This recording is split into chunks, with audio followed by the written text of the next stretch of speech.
Praise allot. దేవుని నామమునకు మహిమ కలుగునగాక. మన ప్రభువును ప్రియరక్షకుడైనటువంటి యేసుక్రీస్తు నామమున మీ అందరికి శుభములు శుభాభివందనములు తెలియజేస్తున్నాను. ఈ సమయమున ఈ విధంగా మీ మధ్యలోనికి వచ్చుట నేనెంతగానో సంతోషిస్తూ ఉన్నాను. ఈనాడు మనము మాట్లాడుకోబోయేటువంటి అంశము వెళ్ళిపోవచ్చున్న వారిని గురించి బహురోధన చేయుడి.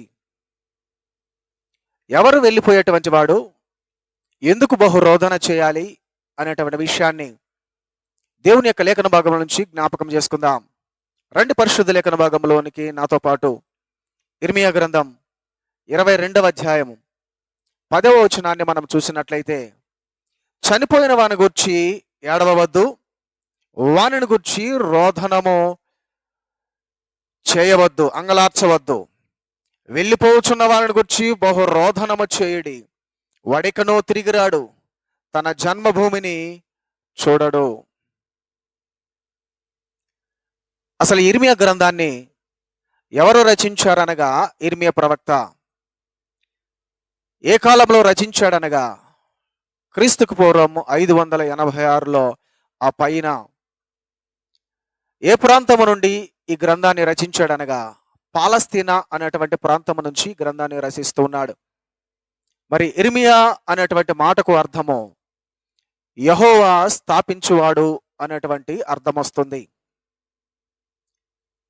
అయితే చదవబడినటువంటి లేఖన భాగంలో మనం చూసినట్లయితే, ఇక్కడ ఒక వ్యక్తిని గురించి మీరు దుఃఖపడకుడి అంటూ ఉన్నాడు.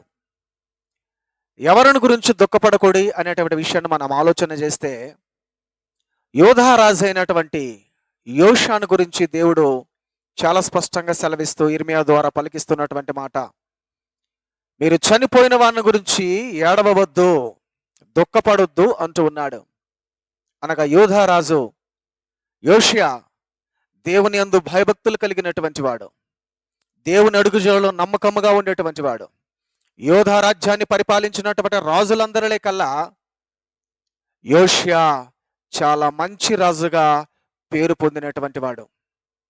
అయితే ఈ యోషియాగా అనేటువంటి మాటకు అర్థము యెహోవా బాగు చేయువాడు లేక పోషించువాడు అనేటువంటి అర్థం వస్తుంది. అయితే యోషియా ఏ విధంగా చనిపోయాడు అనేటువంటి విషయాన్ని మనం ఆలోచన చేస్తే, రెండు పరిశుద్ధ లేఖన భాగంలోనికి 2వ దినవృత్తాంతముల గ్రంథము 35వ అధ్యాయము 23 నుంచి 25 వరకు మనం చూసినట్లయితే, 2వ దినవృత్తాంతముల గ్రంథము 35వ అధ్యాయము 23 నుండి 25 వరకు మనం చూసినట్లయితే, విలుకాండ్రు రాజు అయిన యోషియా మీద బాణము వేయగా రాజు తన సేవకులను చూచి, నాకు గొప్ప గాయము తగిలెను, ఇక్కడ నుండి నన్ను తోడుకొని పోవుడని చెప్పెను. కావున అతని సేవకుల రథము మీద నుండి అతనిని దింపి అతనికున్న వేరు రథం మీద అతనిని ఉంచి యెరూషలేమునకు అతన్ని తీసుకొని వచ్చిరి. అతడు మృతి పొంది తన పితరుల సమాధులలో ఒకదాని యందు పాతి పెట్టబడెను. యోధా యెరూషలేము వారందరూ యోషియా చనిపోయానని ప్రలాపము చేసిరి. ఇర్మియా యోషియాను గూర్చి ప్రలాప వాక్యము చేసెను. ఇక్కడ ప్రియమైన బిడ్డలారా, యోధా రాజులలో కల్లా మంచి రాజు యోషియాని మనం చూస్తూ ఉన్నాం. ఇతడి పరిపాలనలో పస్కా పండుగను ఆచరించినటువంటి మొట్టమొదటి రాజుగా యోషియా కనిపిస్తూ ఉన్నాడు. అంత మాత్రమే కాదు, దేవుని యొక్క వాక్కులన్నా దేవుని యొక్క మాటలన్నా చాలా శ్రద్ధ కలిగినటువంటి వాడు. ఇటువంటి రాజు మీదికి ఐగుప్తు రాజు అయినటువంటి నెకో అనేటువంటి రాజు యుద్ధానికి వస్తూ ఉన్నాడు. వస్తూ తన దగ్గర ఉన్నటువంటి సేవకులతో యుద్ధానికి కాలు దువ్వినటువంటి వాడిగా ఈ యొక్క యోధారాజు అయినటువంటి యోషియాను మనం చూస్తూ ఉన్నాం.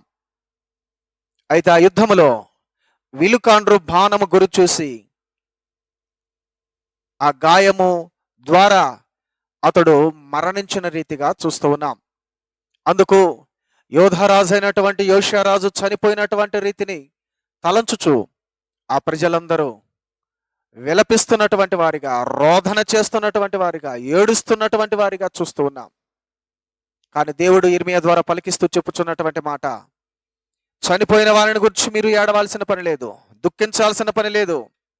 ఎందుకనగా చనిపోవడానికి సిద్ధంగా ఉన్నటువంటి వ్యక్తిని గురించి, అనగా వెళ్ళిపోబోతున్నటువంటి వారిని గురించి మీరు దుఃఖపరుడి. ఎవరు వెళ్ళిపోయేది అనగా, ప్రెదెన్ బిలరా, యోషియా రాజు అయినటువంటి తన కుమారుడు అయినటువంటి యెహోయాహాజు.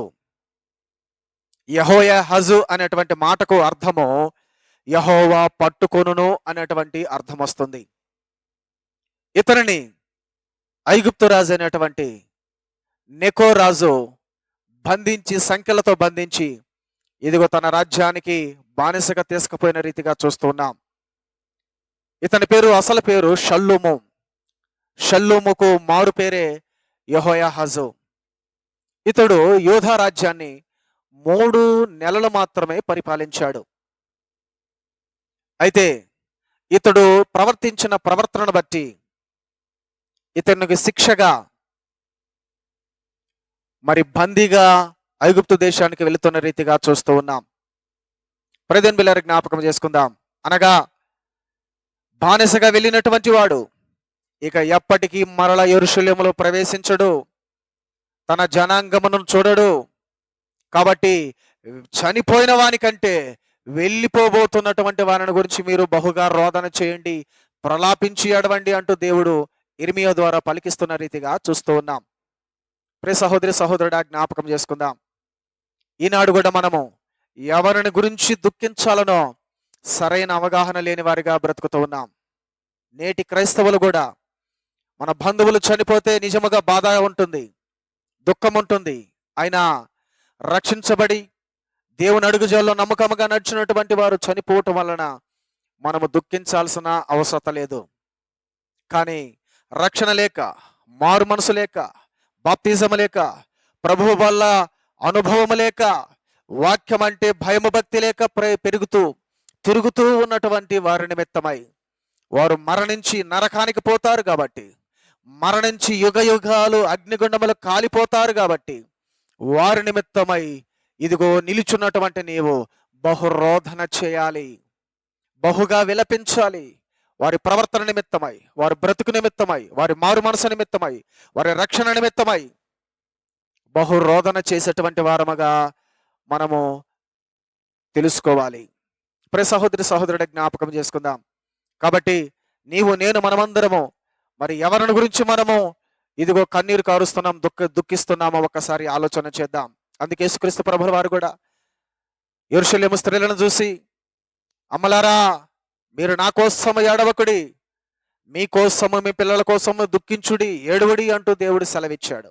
అనగా మరణించబోతున్నటువంటి నేను మరల తిరిగి లేస్తా, కానీ నా మరణానికి కారకులైనటువంటి మీరు, మీ ద్వారా వచ్చినటువంటి ఆ పాపము మీ పిల్లల మీదికి వచ్చింది. కాబట్టి వారు రక్షణ లేక మరణిస్తారు, ఇదిగో పాపులుగా ఉండి మరణిస్తారు, మరణించి నిత్య నరకాగ్నిలో యుగ యుగాలు కాలుతారు. కాబట్టి వారి నిమిత్తమై రోధన చేయుడి అంటూ దేవుడు చాలా స్పష్టంగా సెలవిస్తున్నాడు. అలాగే దావీదును కూడా మనము చూసినట్లయితే, దావీదు కుమారుడు ఇదిగో రోగి అయి ఉండగా, ఇదిగో మరణానికి సమీపిస్తూ ఉండగా, అతని నిమిత్తమై దావీదు ఉపవాసమున్నాడు, అన్నపానాలు మానుతున్నాడు, రోధన చేస్తా ఉన్నాడు, ప్రార్థన చేస్తా ఉన్నాడు, కన్నీరు విడుస్తూ ఉన్నాడు. కానీ దేవుడు అతన్ని మొత్తినందున ఆ చిన్న బాలుడు చనిపోయాడు. దావీదు దగ్గర ఉన్నటువంటి సేవకులు వచ్చి, రాజా, నీ కుమారుడు చనిపోయాడని చెప్పగా వెంటనే లేచి స్నానము చేసి అన్నపానాలు తీసుకున్నటువంటి వాడిగా చూస్తూ ఉన్నాం. అంటే ప్రియదేవుని బిడ్డలారా, జ్ఞాపకం చేసుకుందాం. అనగా చేతులు కాలకముందే ఆకులు పట్టుకున్న రీతిగా మనము కూడా ఎవరి గురించి దుఃఖించాలనగా చేతులు కాలకముందే, అనగా మరణించకముందే రోధన చేసి నీ బిడ్డలను బ్రతికించుకుంటే మంచిది. చనిపోయిన వారిని మనము తిరిగి తీసుకురాలేం. అదే దావీదు అంటాడు, ఇదిగో అతడు చనిపోయాడు, నా కుమారుడి దగ్గరికి నేను వెళ్తానే తప్ప అతడు నా దగ్గరికి రాడు అంటాడు. అలాగే ప్రియమైన పిల్లలు, జ్ఞాపకం చేసుకుందాం. దేవుని వాక్యాలను పెడచెవున పెడుతున్నటువంటి నీ బిడ్డలు, నీ కుమారులు, లేక నీ కుమార్తెలు, నీ భర్త, నీ భార్య, నీ తల్లిదండ్రులు ఎవరైనా సరే వాక్యానికి వేరుగా బ్రతుకుతున్నటువంటి వారును ఎవరన్నా ఉన్నట్లయితే వారి నిమిత్తం ఇప్పుడే రోధన చేయుడి. వారి నిమిత్తం ఇప్పుడే ప్రార్థన చేయి. వారి నిమిత్తం ఇప్పుడే కన్నీరు కారువు. మారు మనసు నిమిత్తమై నువ్వు వారి ఎడల విలపించు. తద్వారా నీ కన్నీటి ద్వారా దేవుడు వారిని రక్షణలోనికి నడిపించవచ్చు. కాబట్టి సోదర సహోదరుడా, ఇక్కడ ఇర్మియా గ్రంథం 22వ అధ్యాయం 10వ వచనములో మనం చూసినట్లయితే, చనిపోయిన వారిని గురించి మనము దుఃఖించొద్దు, అయితే వెళ్ళిపోబోతున్నటువంటి వాడు అనగా దేశాన్ని వదిలి యెరూషలేమును వీడి ఇదిగో పరాయి దేశం పోతున్నటువంటి, ఐగుప్తు దేశం పోతున్నటువంటి, నేకో రాజు చేతులు పడుతున్నటువంటి ఆ యెహోయాహాజును బట్టి మీరు విలపించండి, దుఃఖించండి. అతడి మరణము చాలా భయంకరంగా ఉంటుంది అంటూ ఉన్నాడు. అతడు పూర్వీకులతో సమాధులలో పాతి పెట్టబడడు. మరణించిన తర్వాత ఇదిగో కుక్కని ఈడ్చినట్లు రీతిగా ఎక్కడో ఈడ్చి పడేస్తారు. అతని మరణము చాలా భయంకరంగా ఉంటుంది. యూదులు ప్రియమైన బిడ్డలారా, మరణము చాలా క్రమముగా జరిగిస్తారు. మరణములో జరిగినటువంటి ఆ విధి విధానాలు చక్కగా జరిగిస్తారు. సమాధి కార్యక్రమం చక్కగా పాటిస్తారు. యెహోయాజు మరణిస్తే అతను మరణము సరిగా సమాధి చేయబడదు. కాబట్టి చాలా ఘోరముగా ఉంటుంది తన బ్రతుకు. ఆ వ్యక్తిని గురించి, ఆ రాజుని గురించి మీరు రోదన చేయుడి అంటూ దేవుడు సెలవిచ్చాడు. అలాగే ప్రియమైన బిడ్డలారా, యెహోయాజు తర్వాత తన సహోదరుడైనటువంటి యెహోయాకీమును నెబుకద్నెజర్ రాజు బబులోను దేశం నుండి వచ్చి అతన్ని రాజుగా నియమించి, ఇదిగో అతడు బహు రోధన అనగా బహు దుర్మార్గముగా ప్రవర్తించుట ద్వారా, అతడు చెడుగా ప్రవర్తించుట ద్వారా దేవుడు అతనికి శిక్ష ఇదిగో బబులోను రాజు అయినటువంటి నెబుకద్నెజర్ రాజు ద్వారా చూపించిన రీతిగా చూస్తూ ఉన్నాం. ఎలాగనగా విలాసవంతమైనటువంటి భవనాలు కట్టుకుంటున్నాడు. దానికి పనిచేసినటువంటి పేదవారిని కనీసం గుర్తించక, వారి కష్టార్జితమును ఎగరగొట్టేటువంటి వాడిగా, ఈయనటువంటి వాడిగా మరి యెహోయాకీమును మనం చూస్తూ ఉన్నాం. ఈ యెహోయాకీము ఇంతటి దుర్మార్గముగా ప్రవర్తించాడే తప్ప సరిగా పరిపాలన చేయడంలో మాత్రం ఏమాత్రము దృష్టి ఉంచలేదు. కాబట్టి ఇతని మరణం ఎలా ఉంటుందనగా దేవుడు చాలా స్పష్టంగా సెలవిస్తూ ఉన్నాడు. 15-16 వచనములో, ఇర్మియా గ్రంథము 22-15-16 వచనములో ఇతని గురించి చాలా స్పష్టంగా సెలవిస్తున్నాడు. అనగా గాడిద ఏ విధంగా చనిపోయి పాతి పెట్టబడుతుందో ఆ రీతిగా ఇతడు పాతి పెట్టబడతాడు. ఆ రీతిగా ఇతడు ఇదిగో నాశనం అవుతాడు అంటూ దేవుని యొక్క కోపాన్ని తెలియజేస్తున్న రీతిగా చూస్తున్నాం.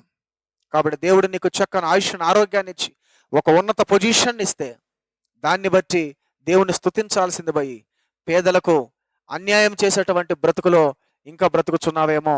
నీవు ఉండాలనగా, ఎవరిని గురించి రోధన చేయాలనగా, మరణించినటువంటి వారిని గురించి కాదు, మరణానికి సమీపిస్తున్నటువంటి వారిని గురించి, నరకాగ్నికి సమీపిస్తున్నటువంటి వారిని గురించి రోధన చేయాలి. కాబట్టి ఇకనైనా మన బిడ్డల నిమిత్తమై, బంధువుల నిమిత్తమై ఇటువంటి రోధనను కలిగి వారిని మార్చుకుందాం, మలచుకుందాం, దేవుని అడుగుజాల్లో నడిపించుకుందాం. దేవుడు తన పరిశుద్ధ వాక్యాన్ని దీవించి ఆశీర్వదించునుగాక. ఆమేన్.